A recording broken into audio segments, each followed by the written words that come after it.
Hi, I'm Orla. And my name's Leanne. And together we are. How's your ma? So this week we're joined by Claire Malone.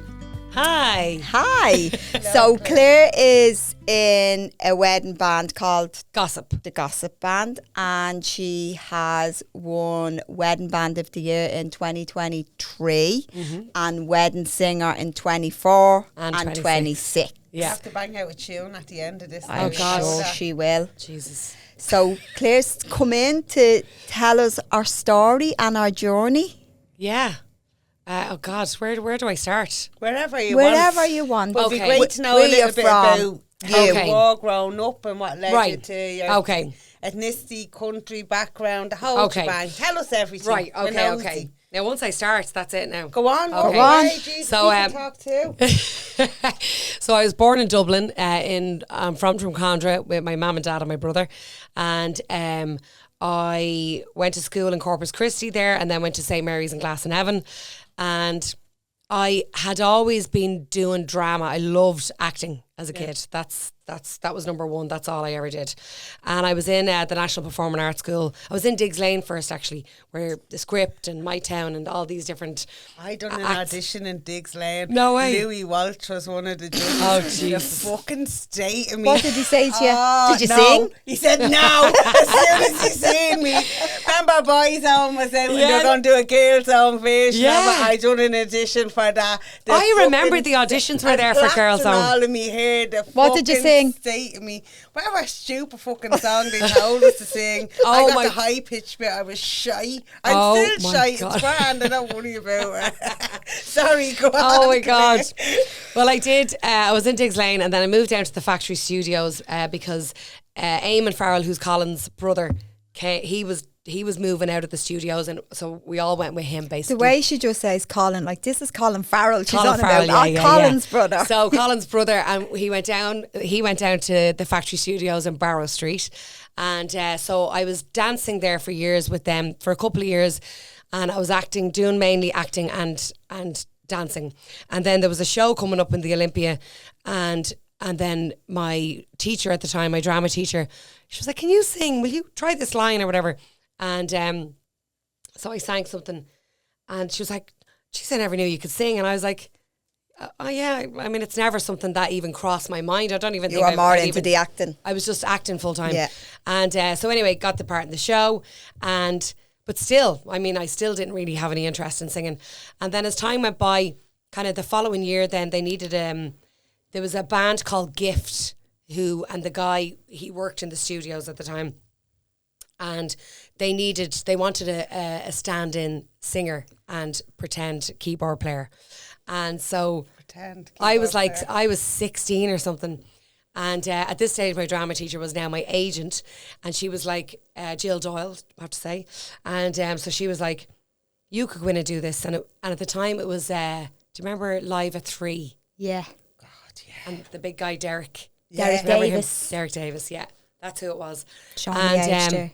so it was that and Kenny Live Yeah. was on a Friday night. Or on a Saturday night. Was Yeah, it Saturday yeah, night? because Friday night was Friday the night late was the show. late, yeah. So we were doing those two shows. Jesus, And yeah. so I had to wear all black. I'm 17. I'm going on TV, and I'm like, and I'm pretending like I've done how to play the piano. I don't know, but I'm like this, yeah, whatever it was. And so did those gigs, and then after that, it just all started falling into place. It was like Abba Esque used to rehearse in the studios down there, and so then this agent, Laura Williams, who would have booked all the Midnight at the Olympia gigs with Abba Esque and Abba Gold and like the Beatles and all those, like just all the tribute bands were huge at that time. This is like 25, let me see. This is a good 25 years ago. Yeah. More, 28 years ago. Yeah. And so tribute bands were huge. Did you ever go to Midnight at the Olympia? Yeah. Like it was a great night. Brilliant Should bring night. it back. Yeah. Yeah, I know. Yeah, it was great. And so it's just live music. People go into the theatre and they're sitting there watching, obviously, the bands.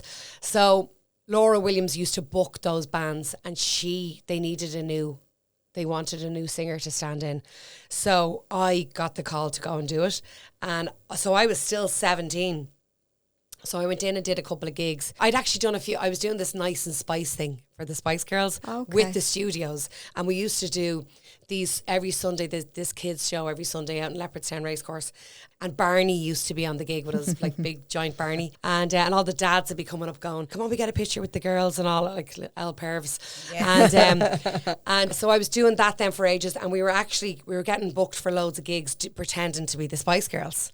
And who were you in the Spice Girls? As Baby. Yeah. Obviously, And, Jesus, she looked just like her. And we had all our cool costumes and we were booked. So we ended up supporting Abba Esque at the midnight, the Olympia. This is how this all happened. So then after that, then they contacted me and said, would you be interested in doing standing in for Abba Esque? And then they want to start a new Abba Gold because Abba Esque was so busy. They were out the door with gigs. So anyway, I was like, okay, cool. And I joined and I stayed from when I was 17 until I was 21. Wow. And I gigged with Abba Gold. And I was up and down the country. I started to learn how to drive then. A few months later, got my licence when I was 18. So I was able to drive myself to Donegal or Cork. And at that time, it was a 5-hour drive up to Donegal or 5 hours to Cork. I was only having this chat with somebody a couple of days ago of how the timings have all just changed. That I used to get home, like at 7 o'clock in the morning, I'd get home from Donegal or whatever, because you'd be going on stage at midnight up in Donegal. Wow, you'd be finishing at 2 or 2:30. And then either you'd be driving or else you'd all be in a van together. And you could be leaving Cork waiting for the lads to take the gear down.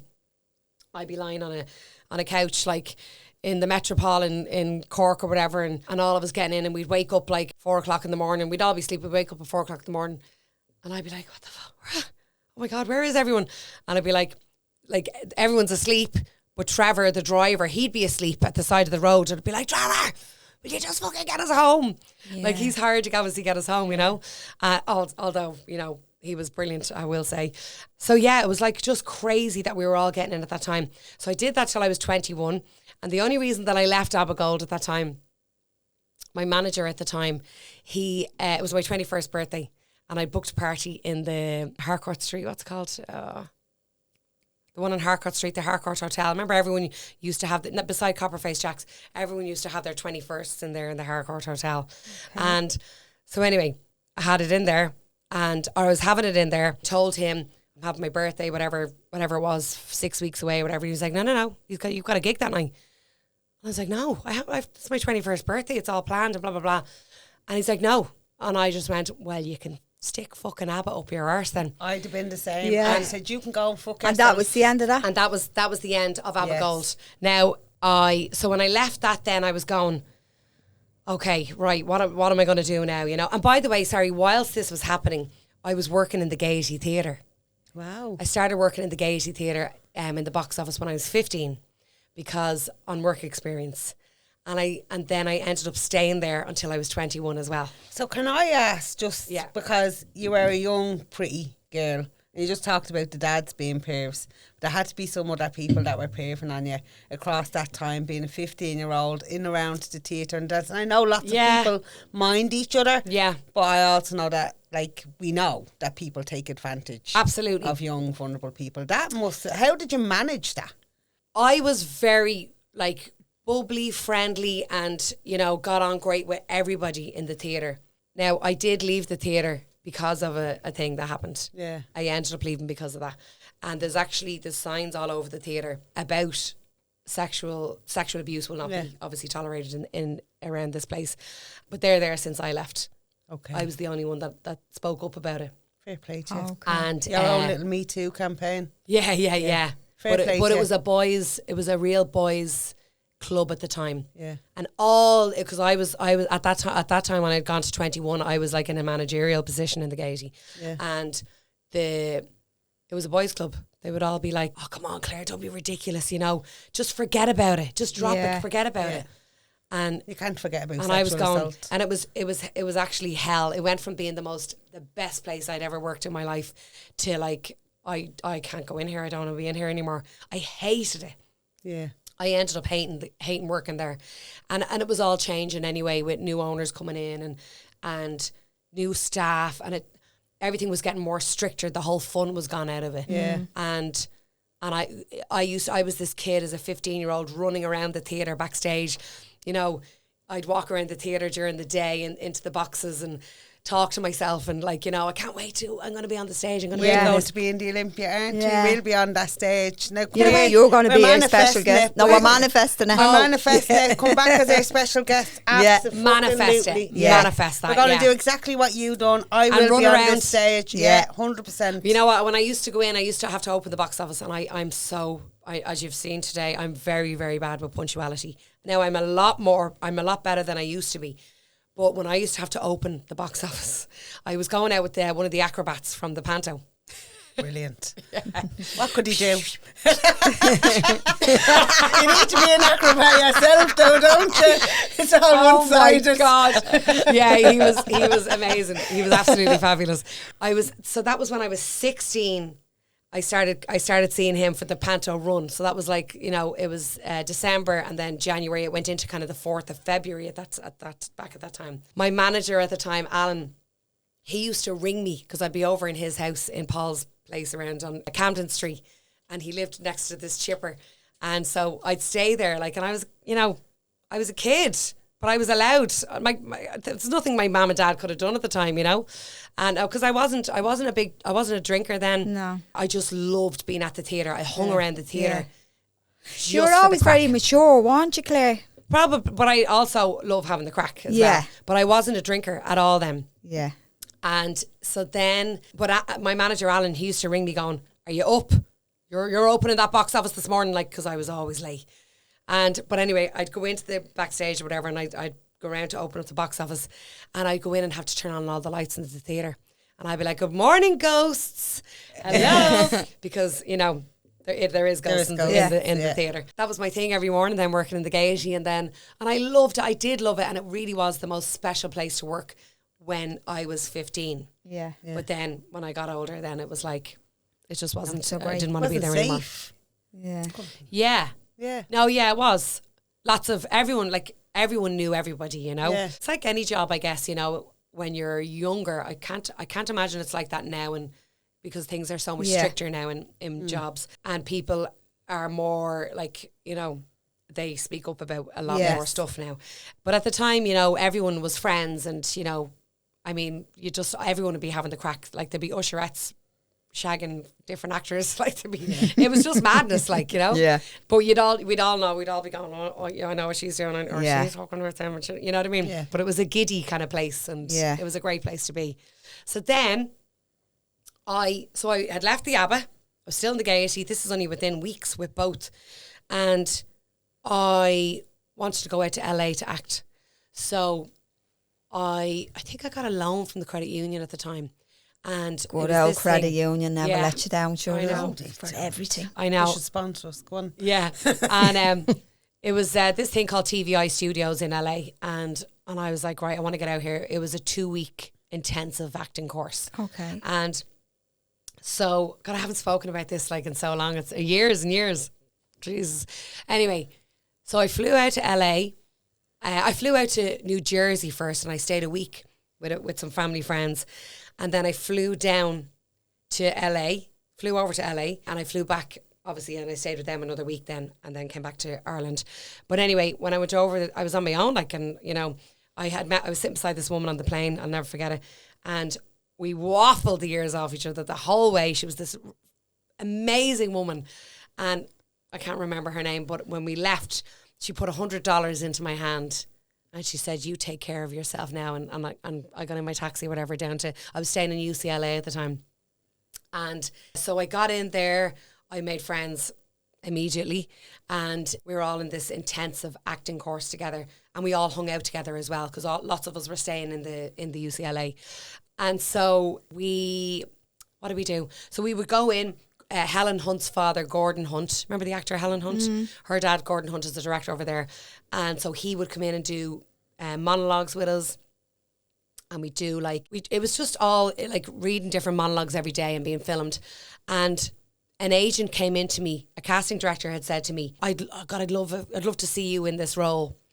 And I think it was I can't think of it, it wasn't 48 Hours. It was the one with Cillian Murphy and the zombies. Oh, yeah, I know the one you're on about. That's what it ended up being. Right. But I would have had to go out to LA to live Okay. to do this. And so I was like, right, I'm going to go home. I'm going to get some money together. I'm going to LA. And that's my plan. I'm going to go to LA to live. And I loved LA. It's so mental. And so, like, I didn't see a huge amount of the pretentious shite because I was around a lot of good people. But, like, you know, because Eamon Farrell was my agent with Jill at the time when I'd been younger, his sister Catherine then brought me out in LA and brought me to the Viper Club and kind of all that stuff just to see, you know. Yeah. But, like, I was only 21, you know. I came back. I was like, right, I'm moving to LA. That was my plan. I came home and I actually went back into the Gaiety for another few weeks when I got home. Right. Still And 21. Still 21, yeah. So I left the Gaiety, a few months later. It wasn't around the Abba time. It was a few months later.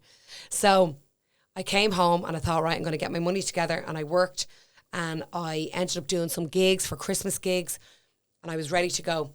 And then I got a call. Hi, this is Ken McCluskey from The Commitments. I believe that you can give us a list of singers of, you know, we're looking for a new singer with the band or whatever.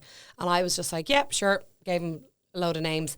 And he was like, do you not want to come down and audition yourself? And I was like, oh, no, I'm done with tribute bands and all that, you know. And he was like, just come down and say hello and, like, you know, it's grand. Like, come down and just have a chat with us. Anyway, I ended up going down the next day and I walked in and it was like, oh, he was in the movie. He was in the movie, Dick Massey. It was just like a few of the actors from the film. And so they were auditioning for a new singer. And so they offered me the gig there and then. For was this Commitments? For the tribute? Commitments. It wasn't a tribute though. Okay. It was the real Commitments. Okay. So they had basically been touring since the movie had broke box office records all over the world. And it had premiered in LA. It was massive. And they'd been touring since because people wanted to see the Commitments. So my bosses at the time, Dick and Ken, they had bought the stars from the Commitments. That's what it was called. Okay. So Karen, who was the other singer, she would have sang with Andrew and Andrew Strong. She would have supported Prince in Australia. Massive gigs. Yeah. So because lots of people I'd spoken about before going down for the audition were like, oh, like, you know, you'd be sleeping against a window and all on a bus and all, like, and I was just like, okay, I'm not going to be doing this. There's no way. And even when I went down, I was like reading the lyrics and all off the sheet. And 3 weeks later, I had breakfast in Dallas, lunch in Chicago, and dinner in Winnipeg in one day. Wow. And that was my first day with the Commitments. And I stayed with them for 9 years and I toured all over the world. No regrets? Like, it's a blur. Yeah. The Commitments was insane. Yeah. It's an insane lifestyle, touring. It's messed up. I mean, you're hammered most of the time. Yeah. I couldn't even repeat half the shit that I saw. Like, I mean, it's no, like... we're all ears. We'll listen to it. Feel free. I know, it's mad. Like, we supported the Black Eyed Peas, Arrested Development, Edwin Starr, Lou Reed. We did massive gigs. Yeah. I mean, it's a crazy lifestyle though. You're living on a tour bus in America. It's like we had the Backstreet Boys bus in America. Oh, right. We had their driver and we called him Three Finger George. He'd lost like a couple of fingers or whatever, you know. Whatever. I smiled because that's not what I thought. When Me neither. Three Finger George on the bus. It's like, that's my own stuff. I'm sorry about that. George was like the insane shit that would be going on. Like Karen had come out of her bunk one night and George was at the sink. Like, these are unbelievable tour buses. Yeah. He's at the sink and he's making a coffee like this and he's got a rope, like he's back halfway down the bus on the steering wheel going down a highway. I mean, the mental shit that was going on. Yeah. Like, I genuinely couldn't... Only when we're off air, I can. There must have been a lot of drugs, tell you. Drink, bonkers, sex, madness involved. And I'm not asking you to disclose anything about anybody. Yeah. But like that lifestyle, you see a lot of that on the road. Yeah. I mean, you know, you're in strip clubs, so you definitely see a lot of that on the road. You know. Yeah. Now I have to say, the lads in the band were great. You know, and they were all we had great crack. We all hung out together. Yeah. Myself, Karen, and Joe would have been the three amigos. I mean, we were together all the time. So then I stayed touring with them. Again, the first 4 years were just amazing. I got to travel all over the world and get paid for it. Brilliant. Went to Australia for a week. It was like they used to get a dartboard and put a map of the world on it and just start shooting and see where we go next. I flew in from Canada on a Tuesday, and on the fucking Wednesday evening, I was flying to Australia. Wow. You must have been exhausted, were you? Just, you lived on a plane. Yeah. And that was the thing. I hated arriving at 5 o'clock in the morning, like, especially because we were big drinkers then. Because I turned into a big drinker when I joined. I was just a party animal. It was like, it was life on the road. Did it become really problematic for you? No. I got bored of it. Right. I don't have an addictive personality, only on kind of good things, you know. Yeah. But like the gym or something, you know, I'm addicted to that. Like, I love that. But I got very just different people were coming into the band. There was different dynamics going on, and it got boring. Yeah. Right. I was in the middle of a gig and I was singing like whatever, I Can't Stand the Rain or Destination Anywhere. And I was thinking about what I was cooking for dinner the next day. Wow. Oh, right. While I was in the middle of a theatre show. That must have been heartbreaking for you. It was. It's go from the highs to the lows. It was, really but quickly. it was lows, yeah. No, I never ever drank, and to this day I don't drink ever going on stage. Yeah. Never. Like, as a rule, I just don't do it. But it's like the lifestyle is crazy, you know. And I probably did about 150 flights a year, and to like 180 gigs a year. You know, because we do a 3-week stint in America in March. Yeah. We do Canada then for 3 weeks in kind of October, November. We do 2 weeks in Spain. You do 3 weeks in Germany in February, whatever. It's like the tours were crazy. And the UK tour then, I found the UK, I got turned off the UK from from touring with the Commitments. I grew up loving it. And from touring with the Commitments, I saw so many shitholes and met some really like crazy people that I was just like, oh God, I can't do this anymore. I can't be here anymore. So then when that was all happening, touring, I played for George Bush in the White House. I mean, we did some really amazing gigs, you know, that it was like, I mean, this is fucking pinch me moments, like, you know. Yeah. And then we were having an after party with Arrested Development. I mean, Speech started following me on fucking MySpace at that time. And what was it like for your family back here without you, or did you ever talk about that? Or like, my mum and dad were just so delighted that I was travelling. Brothers and sisters? I have one brother. Oh, he was an only child then while you were off travelling. Well, we did never had really a relationship anyway, you know. But my mum and dad, you know, they would have been just delighted that I was travelling at the time, and I'd be home kind of every few weeks, and I always was in a relationship. So it wasn't me. I wasn't having sex with people over there. It was that you would just see it when you're out and about everything, you know. Yeah. But yeah, I was still in long-term relationships, and I was touring and I was coming home, and I'd say that's why they remained long-term. Yeah. Like that. Yeah. You know, we were able to keep them going. But then my mum got very sick, and that was when I was 27. My mum got very sick and she had a brain tumour. And so she was given 6 months to a year. And then I was flying to Luxembourg, like in the March. I was flying to Luxembourg, and I'd put my bag on the plane and everything, and we were sitting at the gate, and I got the call then that, you know, I need to go to St. Francis Hospice, that she had gone unconscious or whatever. And now I'd been in with her every single day, and, you know, I knew, like, I was praying for that miracle that she's gonna obviously, you know, get better. And my brother had this doll that he would sit tapping all day long. Din, din, din. It's like the frequencies, thinking that this was going to make her brain tumour go away. Okay. So I remember sitting at the gate, and this man, a baggage handler, he came over with my bag, and he put rosary beads in my hand. And my mum died with those rosary beads in her hand. And I still have them. I did an interview with the Sunday World, and I mentioned this story. And a few weeks later, a few weeks after she had died, I was on, I don't know, you remember Martha? Do you know Martha Dan? Anyway, I was on Martha's hen, and we were at the airport, and we were on the bus going over. And I was in a daze, you know, that was a really tough couple of years after she died. But I saw the guy, and I ran up, and he knew me straight away, and I just gave him a big hug, amazing. You know. And because I'd sent a card in saying, like, you'll never know, my mum died, and with those rosary beads and all. But anyway, it was just a really lovely, lovely moment. But I was very, very angry when my mum died. And I brought that then on tour with me. I hated being on tour then because I was, you know, because when I was drinking then I was like, I fucking hate this world. Yeah.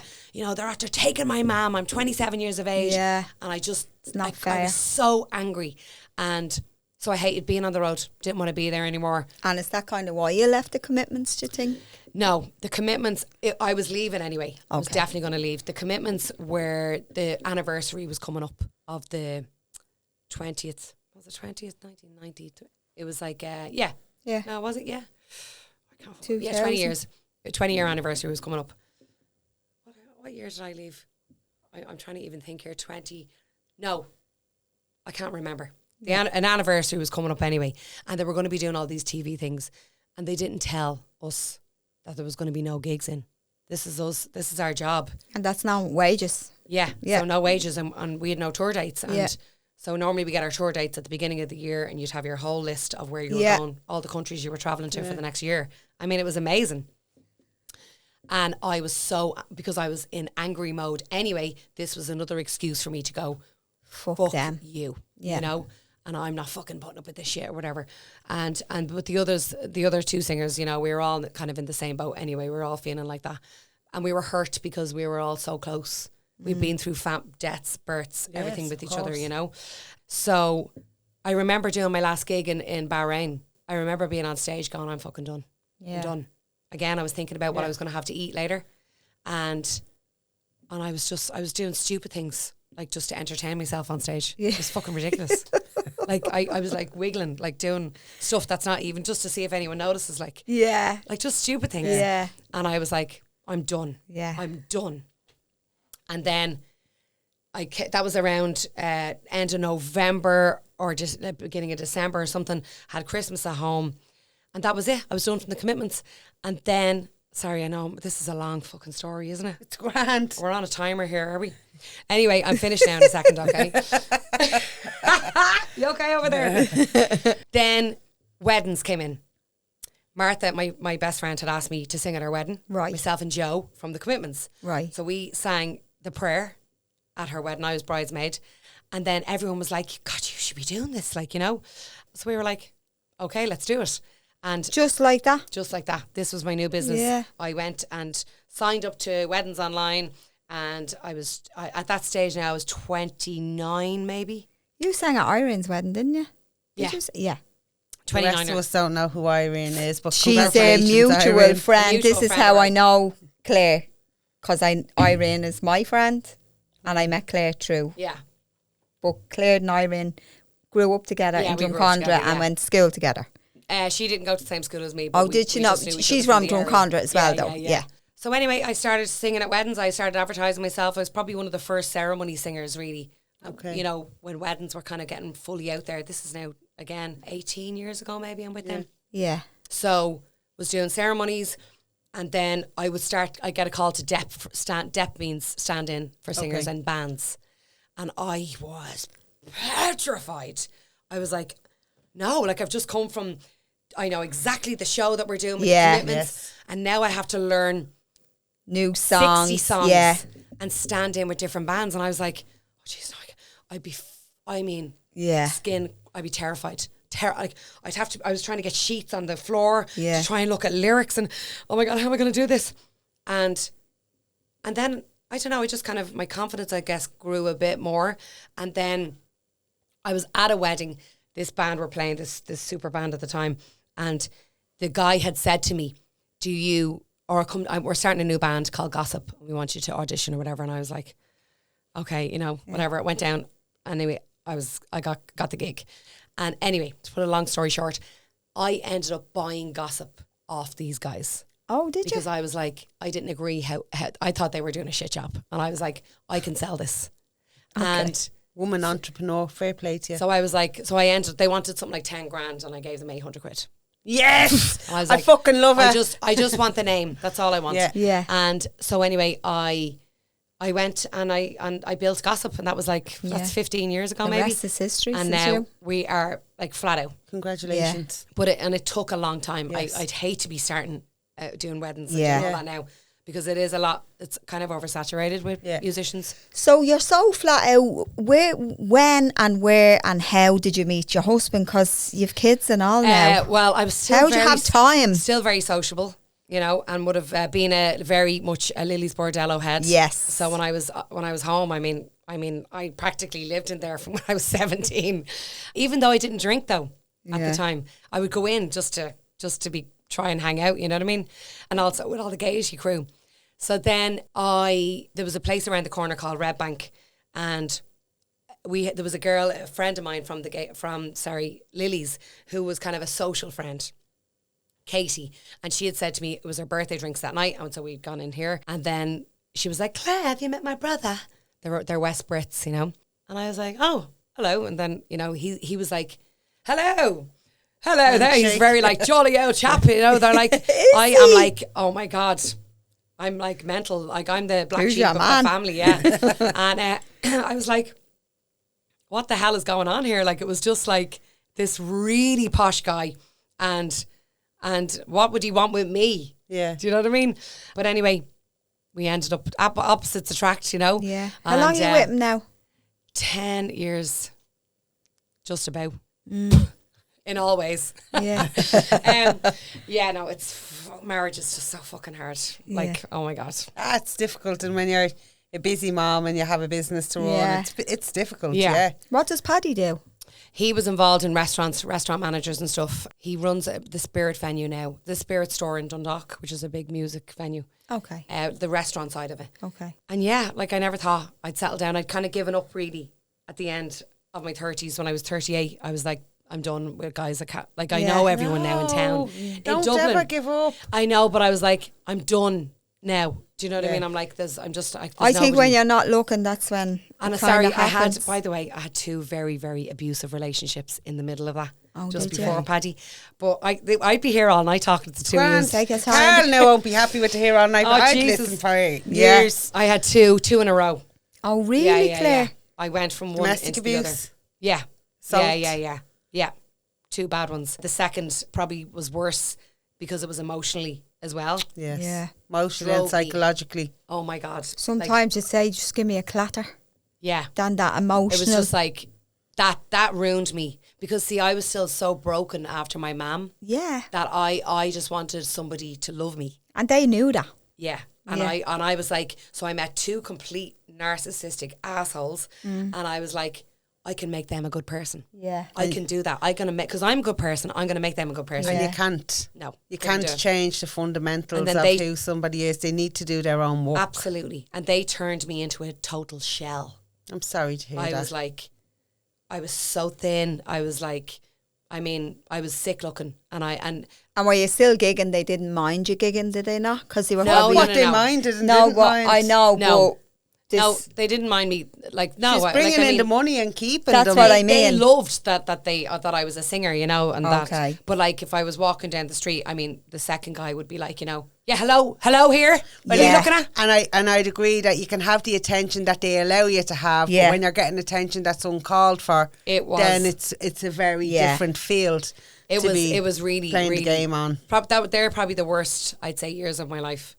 That's when, you know, my life I felt really went downhill. And you went from one straight into the other. No recovery in between. I was in therapy in DCU.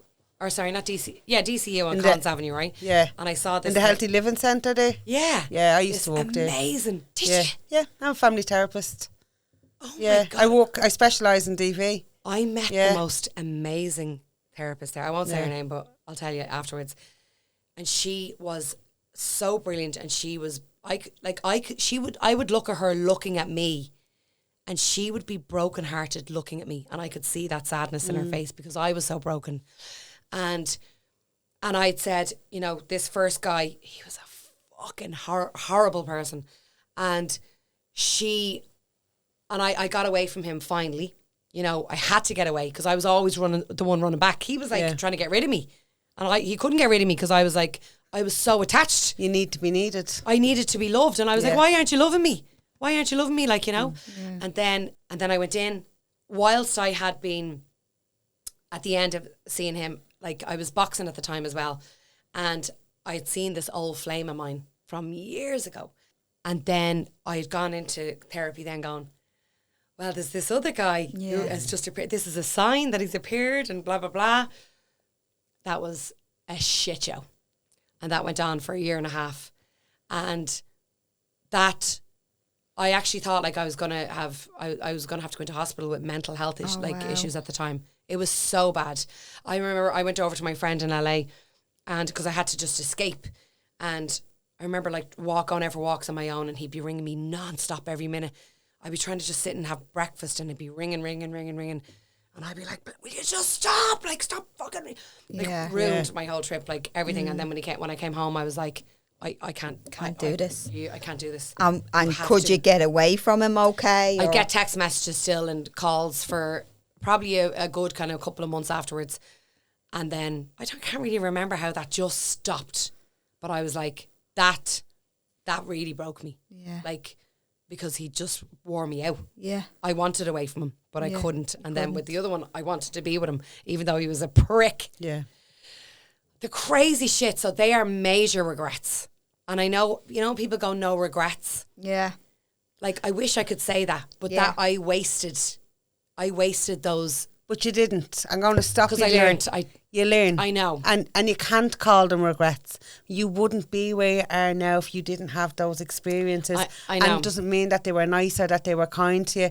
You wouldn't be the lovely, bubbly, kind, entrepreneurial woman that you are sitting in front of us now if you didn't have those experiences. And it's not right that you had them. And it's not okay that you had them. Yeah. But they are part of what makes you my who story, you are. I guess. Yeah, absolutely. It's just so like when I think back, I'm like, how, like, obviously that's what everyone does when you make mistakes, and you're like, how did I was so stupid for hanging around. I just feel like I wasted a lot of time, but I was also again very broken about my mum, and I was using that as an excuse all the time. And they were using that to plug into your vulnerabilities and go, do you know what, be able to keep her here doing this in this shit show that we have here in front of us. And people know what they're doing in those situations. They're active choices. It was really, I'll never forget one night I was with the second guy and I was in his house. His house was just disgusting. And I had this chain that I wore across that my mum, she would have rubbed it when she was dying or when she was sick, So I never took this chain off, and I actually don't wear jewellery. I only wear earrings because I just get uncomfortable with jewellery now. But anyway, I don't even wear a wedding ring. But anyway, my chain, we were standing arguing one night and it had fallen on the floor, and I remember like, oh my god, please! I was like, I have to get my chain, and it was gone. I mean, gone. And I was like, what the hell? Like, I'm losing my mind. And then after watching me like this for about 2 hours crawling around, he suddenly like has it in his hand. He had it in his hand a minute after I had dropped it, but let me crawl around for 2 hours crying. Just wanting to look at you, just wanting to see like me that. like that. And it's just mad that, like, when I think back, I've never, ever shared that story with anybody. Because we're just talking here, I'm like, it's just a flash of kind of the fucking shit that, that I used to, like, I am annoyed at myself when I think back, but again, I would never, ever allow any shit like that now. Yeah. So then met Paddy. I mean, amazing. We were just obsessed, madly in love with each other. I'd never met anyone like this, and Paddy wanted to have kids, and I didn't want to have kids. I was like, why would I want to have kids and ruin my life? You know what I mean? I was like, because I was like, we're having a great time now. We can travel, we can blah blah blah, And I was busy with the band, and yada yada yada. And then we were going in for, we weren't getting pregnant, right? Even though like, we weren't using anything. And we had gone into this place called the Sims Clinic. Oh, yeah, I've heard of it. To see what the story is, right? And anyway, they rang me about a few weeks later. You do your bloods and all that. And they rang me a few weeks later and they said, you have only 1 out of 100 chance of getting pregnant. So it's extremely unlikely. And that broke me because I was going... It's when the choice is taken away from you. I was going, no. I'm going to get pregnant. You wanted it even more. Yeah. And I was really upset about that. And then we were like, right, we'll look down IVF. Even though I didn't want to do it, it was like, I'm going to fucking prove you wrong. Yeah. So we went to people about IVF, and we were going in for IVF, our first appointment on the Monday, which was the 19th of November, because it was the day before my mum's birthday. And I was 9 weeks pregnant. Ah, great. So instead of paying the 20 or the €6,000 or whatever it was, I paid €25 for a blood test, and they were like, "Yeah, it was like my whatever the numbers are." It was like 4,000 or something, and it said, "Well, you're either pregnant with twins or you're 9 weeks pregnant." So I was 9 weeks pregnant, and I'd been on the lash like for 9 weeks. So I was like, "Oh Jesus, this poor child." But anyway, you know, pregnant. I was moving out of Dublin. I still lived with my dad at this stage. Like I would stay with Paddy over in his house most of the week. Does Paddy live up in Carlingford? He lived in Dublin at the time. Okay. He lived in Kimmage at the time. And so I would stay in his house most of the time. And then, I mean, we were pregnant. So it was like, you know, I'm going to have to, because I'd been living my whole 20s abroad. Yeah, everywhere. Yeah. So that's why, what was the point of me having my own place, you know? And my dad was on his own. So I was like, why would I not live with my dad? And we were obsessed, me and my dad, with each other. I know. And so then I was pregnant.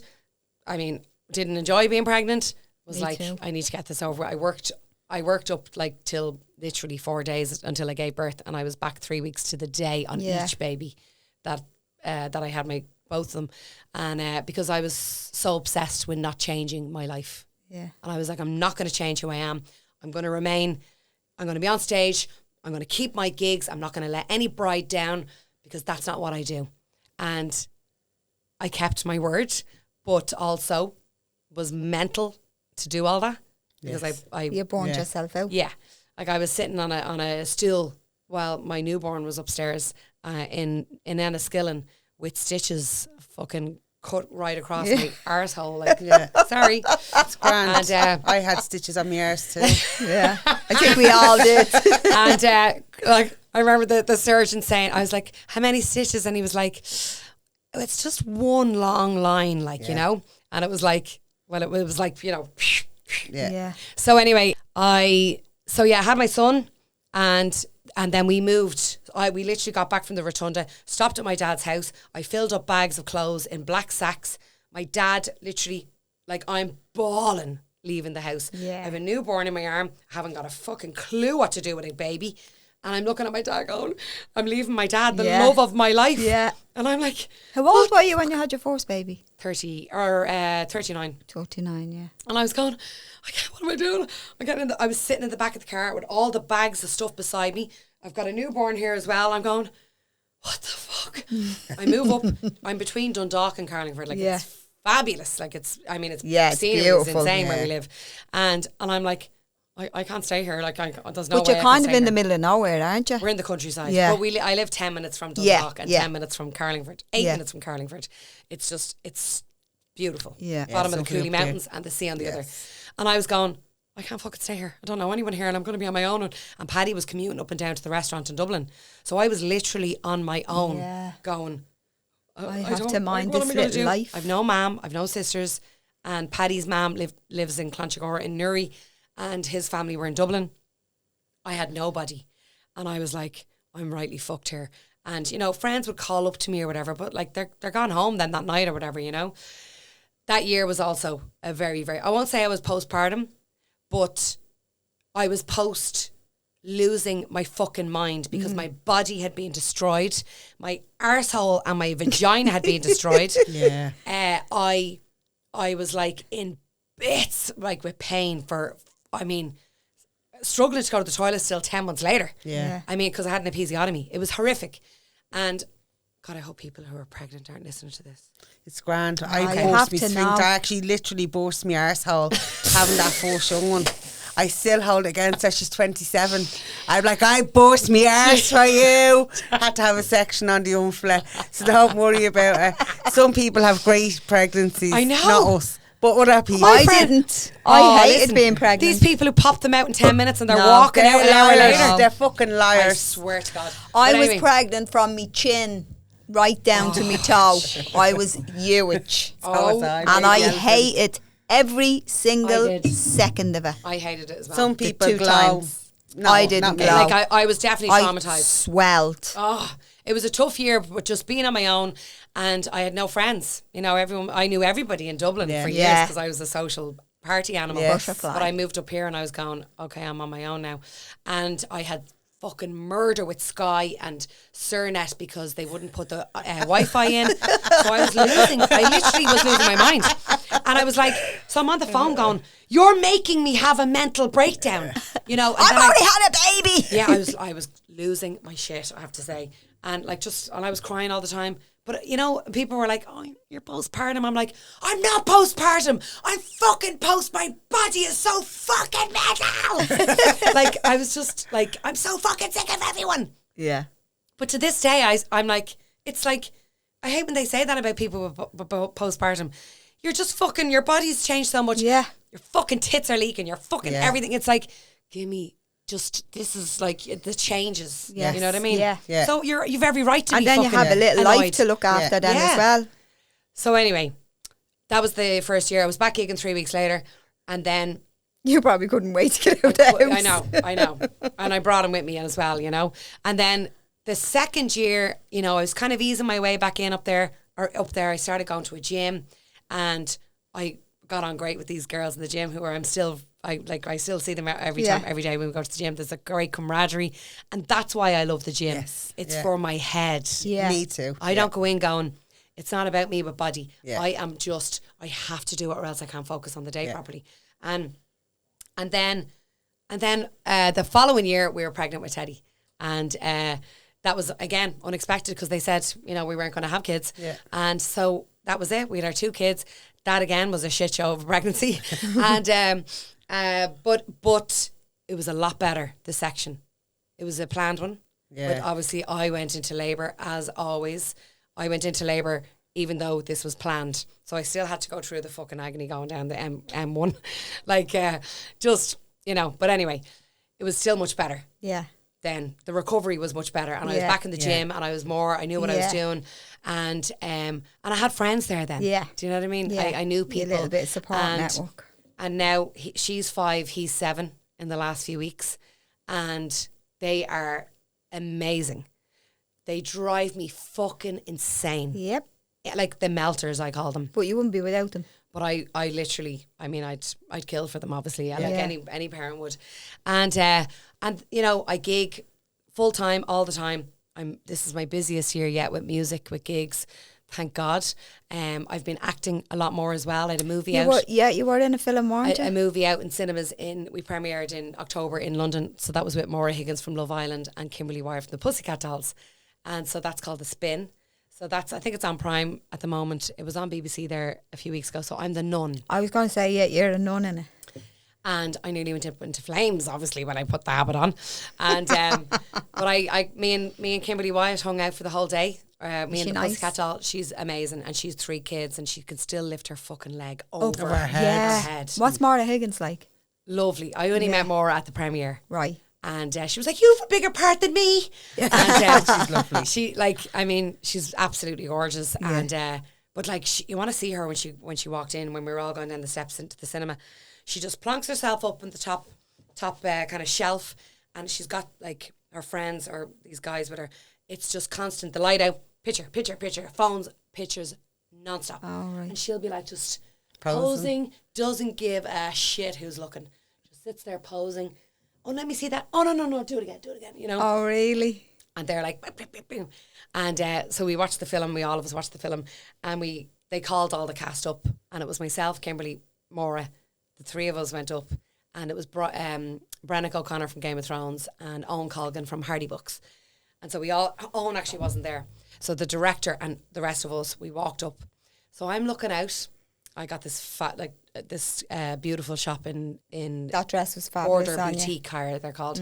They gave me the dress for the night. You're having her at premiere. Get Breda to make her a dress. Get me auntie. Or auntie's fabulous dressmaker. One of the best in Ireland. Oh God, amazing.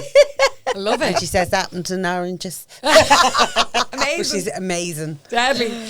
So they had this amazing dress from Border Boutique, this like metallic, it was like a gladiator dress, and I'd done my own makeup because I had qualified for a makeup artist a couple of years ago. So I just in the middle of all just in the middle of that. So yeah, I always loved makeup. So I did my own makeup, got down, and so when we were standing up, I'm looking out at everyone, and literally Maura's right beside me, and I mean 6 million followers or whatever, and Kimberly's there beside her, you know, and I'm literally looking at them. And I'm smiling and I'm looking at everyone, and this is what I literally did. what the fuck am I fucking doing here? Like, what the fuck Pinch am I doing me here? moment. What the fuck am I doing here? I just kept saying that through my teeth. And we all hung out. We had drinks at the after party. I had a great time in London that weekend. It was a brilliant weekend. And the movie then went out into, it's been on TV and all that kind of stuff. And you know what? I would give up singing tomorrow if I could act full time. Really? Because that's where my passion is. Yeah. I'm alive when I'm acting. Yeah. I feel, when I go on stage, it's like, that's my job. Yeah. And I'll still put on a great show for everyone. I don't change even if I'm sick or hungover or whatever, you will never know. I am like, come on everybody, let's bah, bah, bah, bah, bah. And they all have a great time. You're full of energy. But with acting, it's like I can have any single emotion I want to have. I can portray sadness, happiness, like whatever it is. And I did Calendar Girls last year as well, the musical in the Gaiety Theatre. And I remember that one of the first nights, I burst into tears when everybody was standing up. They were practically jumping on us, like clapping. Yeah. And I could feel it. Yeah. And I burst into tears. I was so happy and overwhelmed. Yeah. I was like, this is a moment I will remember for the rest of my life, this feeling. I loved the role that I had. It was an amazing, amazing role. And then the film's been out, and then I just did an advert about 3 weeks ago for Johnson, Mooney and O'Brien, which will be out probably in the next couple of weeks. Me and a lovely kid. And really I'm just waiting for my next acting job now and trying to survive being married. Oh, it's hard. And having 2 kids and living out in the country. And driving all over the country every weekend. But look, I just, even though my mental health has definitely suffered in the last few years, and I'm on medication. I absolutely have to be, or else I can't. I suffocate. I suffer so badly with anxiety. And then people are constantly going, but you never stop. You don't just ever sit and I don't stop because I think then. Yeah. Overthink too much. And I think my dad died, by the way, in the middle of this. Yeah. I haven't. Look, I know we're on time grand, here. keep take talking. Your time. In the middle of this, coming up to my wedding, which was 4 years ago, my dad had cancer for the few years from when I was 30. So that was another reason why I was kind of going off the rails as well with these 2 dickheads.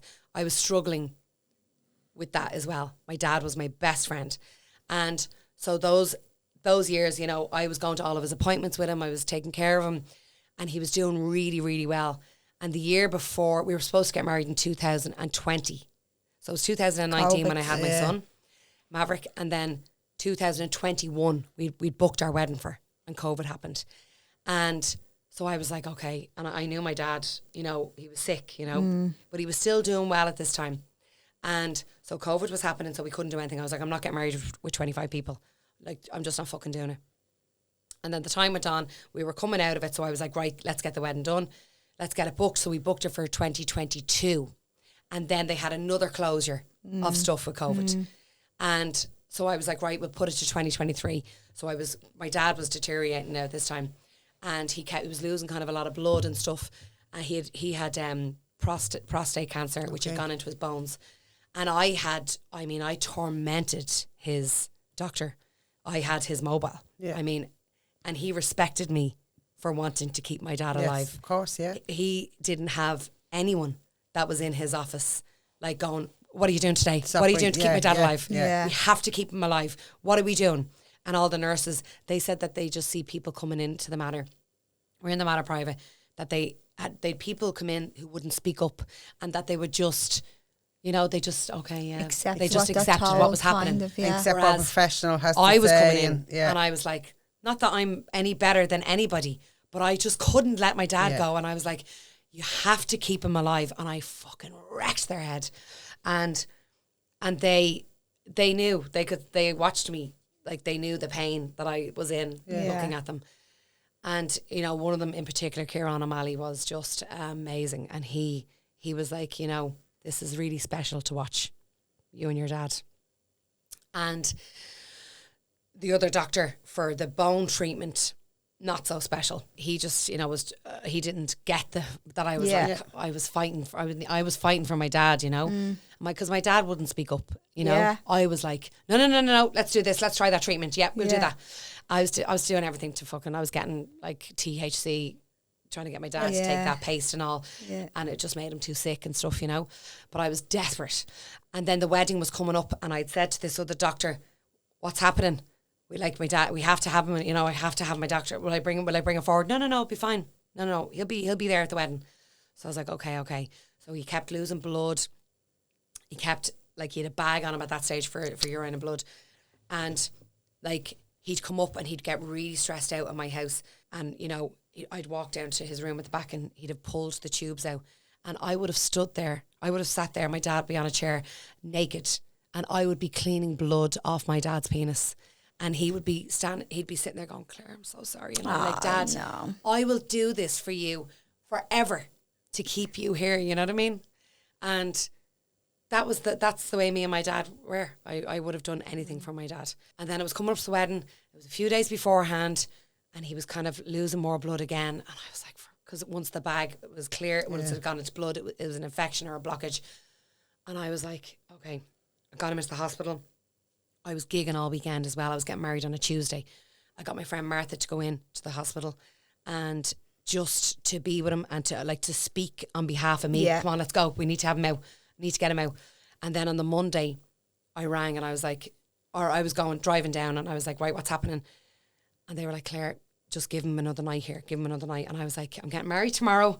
I have a suit and all, And on the Tuesday morning, it was like 7:30. I hadn't slept at all. I was at the venue in Seagrave Barns. I rang, and they rang me, and they said, Claire, we can't let him out. We can't let him out of the hospital. He's too sick, and there's all those people. And I was like, I'm going to text everyone and say if anyone has COVID, they're not allowed because COVID, they would be allowed spurts again. Yeah. And I was like, I'm going to make sure there'll be nobody there with COVID. I promise. They were like, Claire, we can't do it. At risk. I was screaming. I was on the floor. I'd have kicked doors in. I'd have dragged me dad out of the hospital. I'd be the same as you. I was on the floor in a mess, and I was like, I need to go to the hospital. I'm just going to get dressed and go to the hospital. And at this stage, it's 10 o'clock. I'd been out in the woods, sitting, crying to the sky, begging my mum in these woods in Seagrave Barns. I was just praying anything. Please, can he come? And then guests were going to be arriving at 1 o'clock. The ceremony was at 2. And I hadn't even had my makeup. I was sitting just in a ball. I was like, I can't do it. And then it was like about 11, and I was like, I can't do this. Like, what am I fucking doing? Couldn't stop crying. And then one of my bestest friends, Dave Brown from the band Picture House, Picture House? Yeah. He came in, and he's like my brother, and he gave me his Xanax. And then I went, okay, let's do this. Yeah. Spoke to my dad on the phone, and the venue, they put a Wi-Fi thing out in the woods, and my dad was on the phone on a video call. I remember seeing that, yeah. And it was so special. And I sing at weddings every single week, and I know everyone will go, oh, my wedding's the best, and blah, blah, blah. Yeah. And they are the best, right? Yeah. But I've never to this day seen a ceremony, because I literally do 150 of them a year, whatever. I've never seen a ceremony like this. Everybody was bawling, because I was looking at the phone going, I love you, Dad, I love you so much. Like, it was just so emotional, And then I had Dave Brown from Picture House singing with one of my other friends, Ingrid, Jan. The music, because I'm a musician and because I knew these amazing musicians, I knew who I wanted. Yeah. The music was insane, which made everyone bawl even more, Yeah. And my dad was on the phone, and the last thing he said on the phone was, I was like, Dad, I love you. And he goes, sure, I know you do. And everyone heard that and laughed at the end. And I went out, and during the day, I knew this wasn't the right environment for my dad. Yeah. Even though the room was full of love and the most amazing people. He wouldn't have been able. And I would have been worried about him all day, looking at, trying to care for him, which I would have done. Yeah. But it just wasn't, it wasn't going to be, he would have been, his head would have been wrecked. Yeah. And I still read my speech. I read a speech to him there, and it was the best day ever. And the venue, everything, they were amazing. But the next day, I stayed there for day 2, and then the next day, I went down to the hospital to the Manor in my dress, and my dad came in, and we had a beautiful moments and got some pictures of me in my dress, and he died then 6 weeks later. So yeah, I think, like, I mean, as I said, I talked these all night. Had a life. No, a lot of life. Yeah. And I'm, you know, all I want now, I want peace. Yeah. You know. Do you know how you get peace? Tell me, because I'm looking. I will tell you. Instead of thinking your way through the world, you need to feel your way through the world. There's a big difference in how you do it. And the world comes around you in a very different way. We can think and we can overthink, and you talk about the medication and the anxiety. Your story tells us why you are where you are. You're strong, you're resilient, you've been through a lot, you've had a lot of love, you've had a lot of loss, you still have a lot of love, you're bubbly, you're acting your way through you're life. Still positive. You are hugely positive. To be. Yeah. But move from your head into your body and start to feel your way into the rest of your life, and you'll be in a much better position. That I promise you. Yeah. This is like a therapy session. I'm a therapist. It happens. Shit happens. Like, unbelievable. Like, except I can't believe that people will hear this now, and I'm after being fucking, like... No, and you're right, because this is what people need to know. Your story belongs to you. Emotion. It's stories lived and stories told. No one else is going to live your story. No one else is going to live your life. But there is people who will learn from it. There's people who learn to pick up from their dad. There's people who learn to walk away from narcissists. There's people who learn, actually, I can follow my fucking dreams and I can do what I want. It's all right to be a party animal and go out fucking riding or doing whatever you want. That's all right if that's what you choose. And people will learn that from hearing and you know what? You know when you look at people's Instagram and it's like, oh wow, fake. They have a fucking amazing life. I try and be honest as possible on my Instagram. You know, I will sit there and go, I'll have a picture of me kind of like in, you know, just gone in shock of fucking delirious from not sleeping or whatever, and the kids wrecking my head. But I'm very open about the reality of it's not fucking flowers and roses. And people see, like, you know, I'm constantly videoing when I'm at gigs and the travelling that I do. That it's just not rosy, the job that I do. It's 18 and 19 hours days. It's days away from my kids. It's missing people's weddings and birthdays and all that kind of stuff, that I have to put stuff aside for my kids' birthdays and stuff, that I have to put those days aside, and that I have to put time out for my kids, you know, every week or whatever.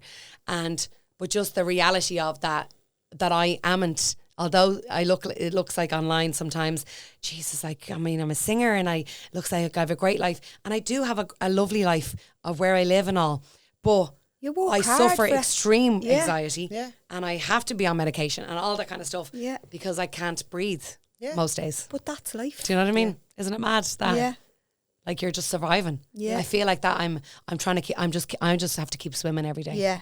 Feeling will take you out of survival mode. We've all been there. Most women get pushed there, whether they want to be there or not.